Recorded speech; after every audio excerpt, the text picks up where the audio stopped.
have not yet seen the same kinds of energy and turnout in all quarters of our neighborhoods and communities as we saw when I was running. Now, I also want to say that seems to be more pronounced with the brothers.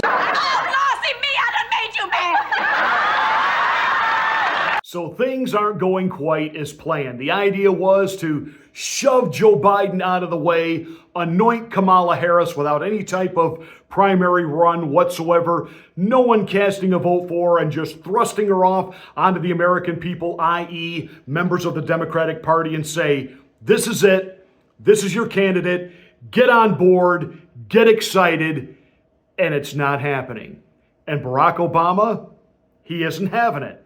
How dare you not go along with this great plan that he and Nancy Botox Pelosi and the rest of the behind-the-scenes power brokers within the Democratic Party have chosen for you? How dare you not go along? Well, Shazam, Batman, there is hope for America yet. Let's get ready to rumble! You can't handle the truth. Somebody on the top of the line.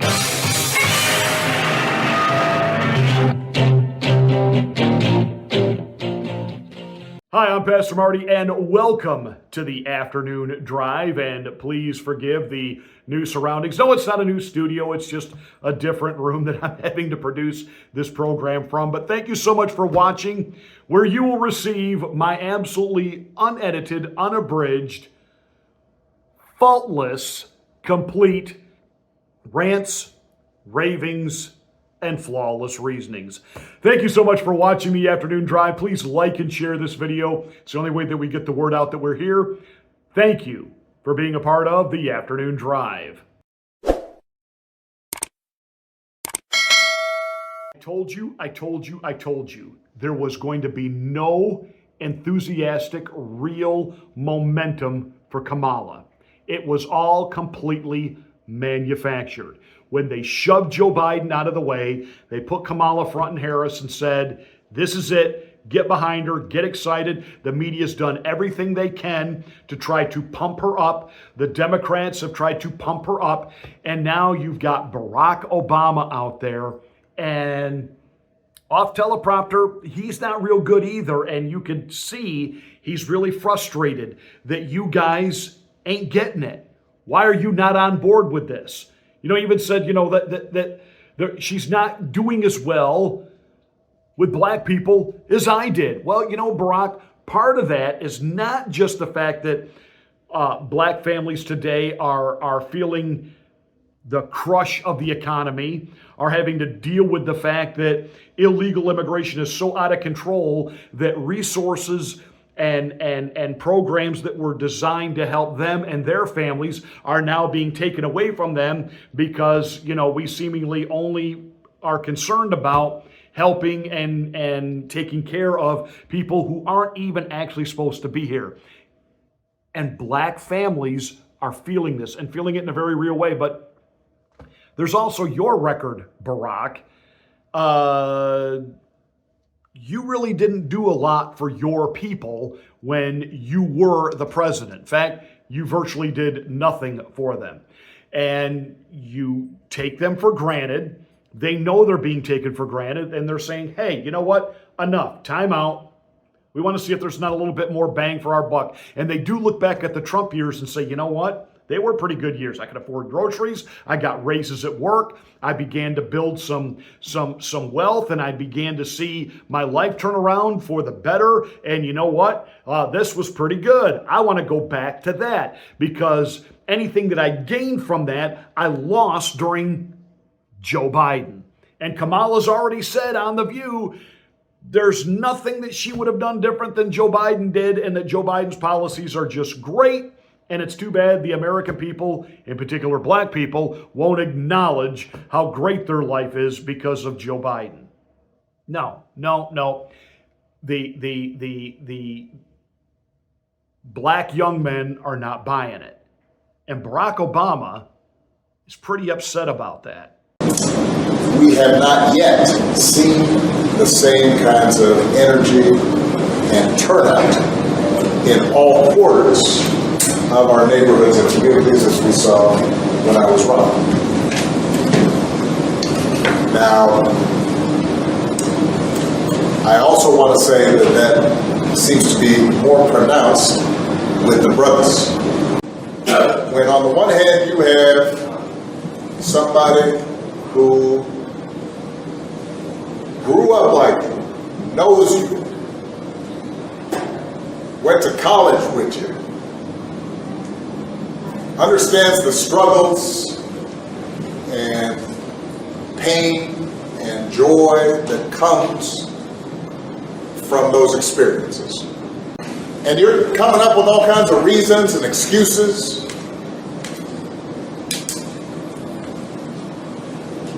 I've got a problem with that because part of it makes me think, and I'm speaking to men directly now, part of it makes me think that, well, you just aren't feeling the idea of having a woman as president. It's just because she's a woman. That's it. They got a problem with she's a woman. They don't have a problem with the fact that, gee, this woman was a prosecutor in San Francisco.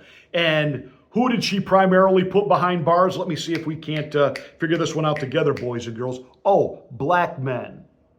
Black men that were wrongfully convicted. She knew were wrongfully convicted. She was ignoring court orders to release them from jail, and her response was, hey, we're getting free labor out of them.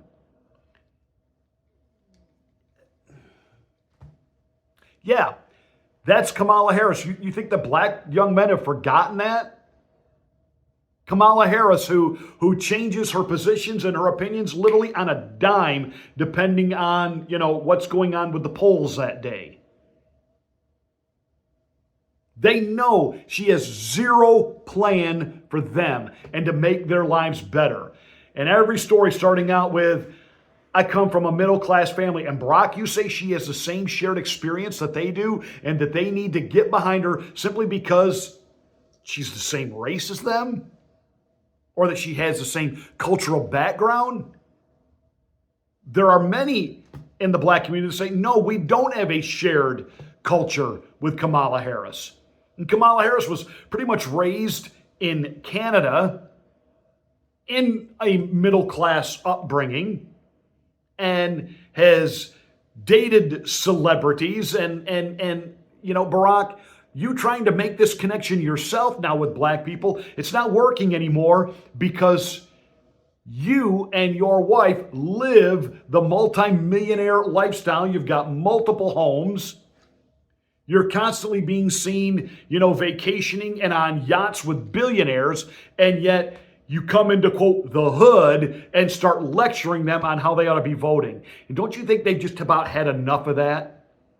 The disingenuous, like, man, you ain't part of my story anymore. So don't come in here telling me what I ought to be doing. And it goes back to a really simple concept that James Carville had right. And now he's just off the deep end on so many other just lunatic, fringe, nonsense hogwash that, just wants to be out there and just say, visceral, viral things nasty about Donald Trump. But James Carville actually had it right. None of it makes sense. So please explain the hemorrhaging of the black vote, particularly black men. What's happened, I've said this before, part of it is a male problem. We have a huge male problem. Yes, sir. We have a huge male problem all across the board, but particularly, I hate this term, but I'll use it, communities of color. Like, as if all people that are not white are the same. It's stupid. And I do think, and people got a little upset with me when I told Maureen, New York Times, but I think democratic culture has too many preachy females. It's too much. Don't eat hamburgers. Don't watch football. All right, wear condom. Like, man, leave me alone. You okay? I got a life to lead. Guy works at a tire repair shop in suburban Atlanta. Working 50 hours a week. making $16.50 an hour, and he wants to watch the football game. And he wants to smoke dope and drink beer. And then everybody's telling him he's slothful, and right. they reject that. And, I just think some of it is cosmopolitan condensation, if you will. Like, you need to lead the kind of life we lead, not the kind of life you lead. And it pisses people off. Yes, too many preachy women telling men that everything is their fault and that everything that you like is wrong, and you need to get woke, and you need to get, you need to become a beta male, and that's the only way we're going to have any love and respect for you. That's the message of the Democrat Party, of the Democrat women within the party, and that's who you put at the top of your ticket, and you're now scratching your head like, why are we losing men? Duh.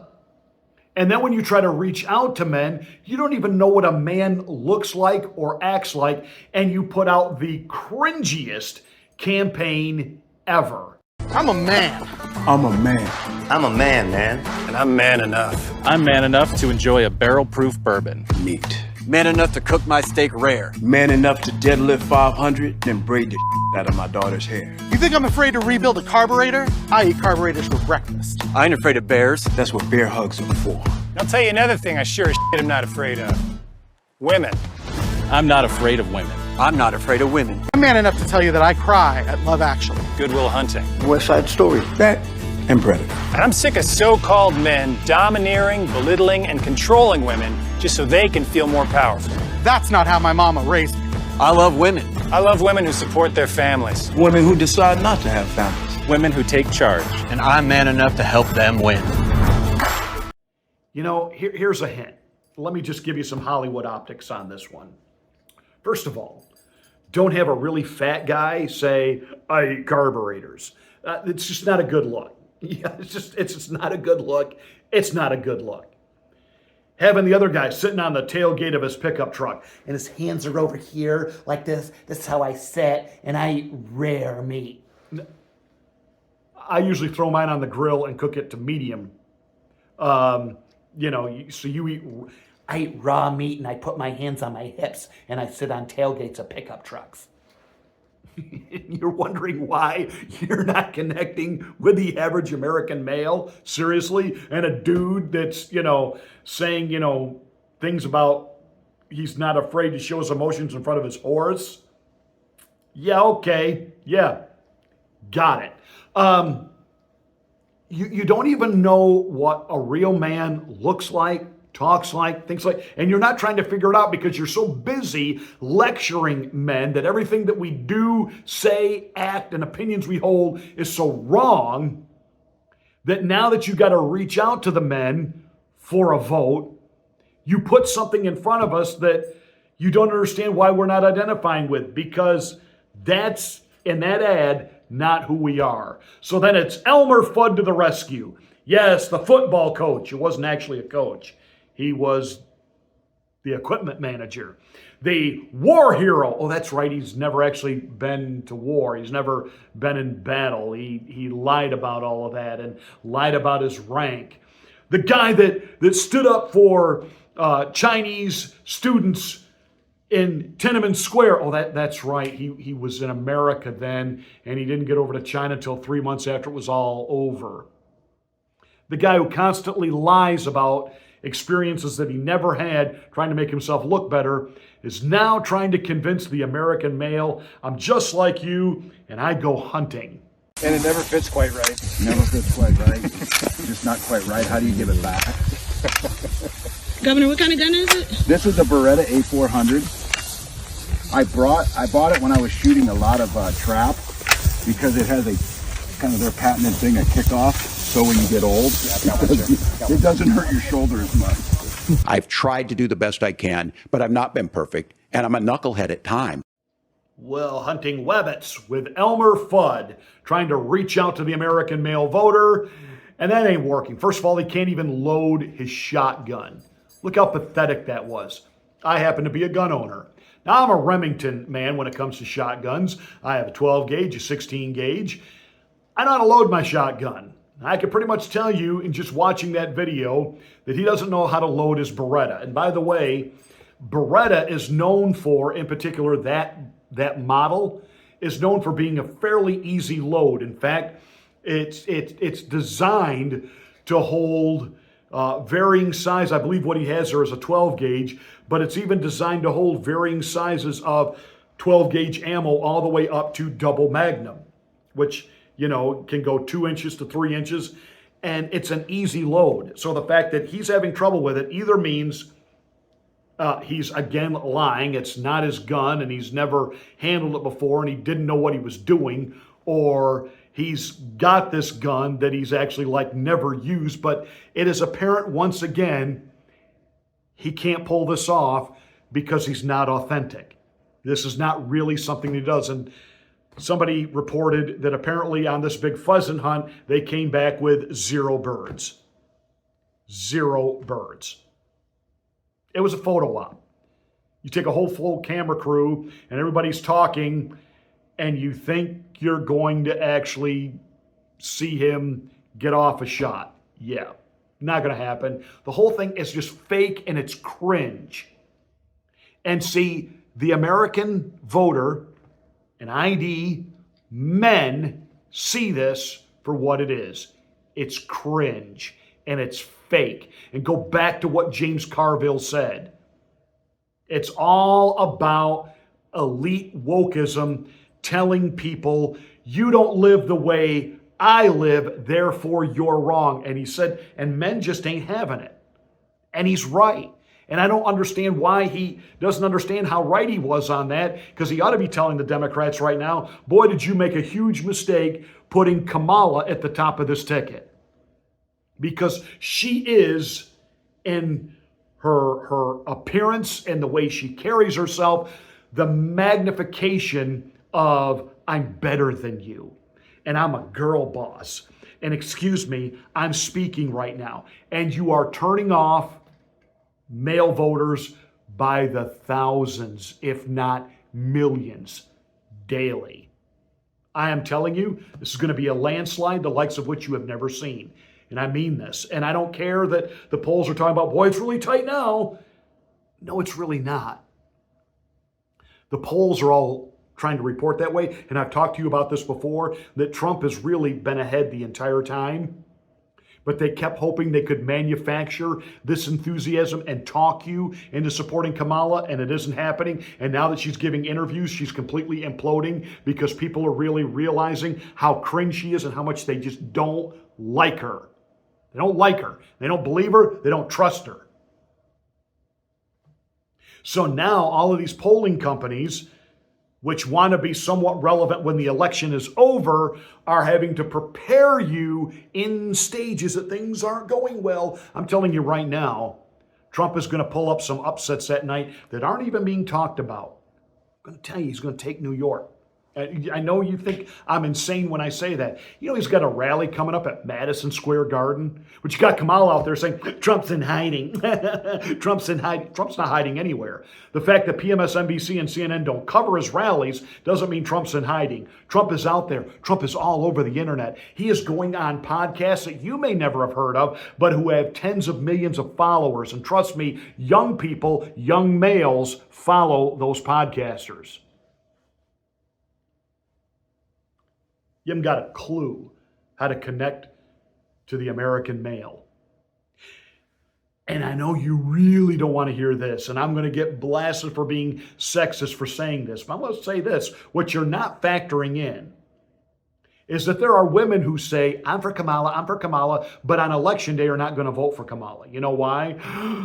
Because they're either married to, dating, or engaged to all of these young men who are not for Kamala, they're for Trump. And on election day, they're going to vote with their husbands, their boyfriends, their fiancés. You're in bigger trouble than you even realize. Don't say you weren't warned.